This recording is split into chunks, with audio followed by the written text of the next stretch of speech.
Qozog'iston tibbiyot kunlari doirasidagi amaliy jarayonlar Farg'ona viloyati ko'p tarmoqli tibbiyot markazida ham tashkil etildi. Unda Astana shahridagi Akademik Batpenov nomidagi travmatologiya va ortopediya ilmiy amaliy tibbiyot markazining 2 nafar yuqori malakali shifokorlari qatnashdi. Kun avvalda har ikki tibbiyot muassasasi vakillari o'rtasida hamkorlik to'g'risidagi memorandum imzolandi va doimiy aloqalarni yo'lga qo'yish bo'yicha kelishuvga erishildi.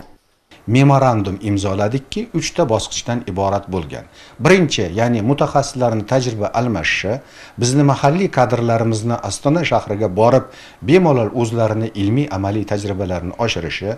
Ikkinchisi, vrachlarimizni qayta tayyorlash va sohaga ixtisoslashgan ilmiy amaliy ko'nikmalarini yanada boyitish. Uchinchisi, ilmiy yo'nalishlar orqali, demak, fan nomzodlik va doktorlik dissertatsiyalarini hamkorlikda amalga oshirish. Men o'ylayman, bu birgalikda, hamkorlikda olib boriladigan memorandumdan ko'zlangan natija aholimizga ko'rsatiladigan ixtisoslashgan tibbiy yordamni davlatimiz rahbari aytganidek, ya'ni xalq rozi bo'ladigan tibbiyotga erishish uchun juda katta zamin yaratadi deb o'ylayman. Qozog'istonlik mutaxassislar bo'limda davolanayotgan 19 nafar bemorning holati bilan tanishdilar. Ularga tegishli tavsiyalar berishdi. Shuningdek, shahar va tumanlardan murojaat etgan 45 nafar bemor bepul tibbiy ko'rikdan o'tkazildi. Zarur muolajalar va maslahatlar tavsiya etildi. Проведение сложных операций.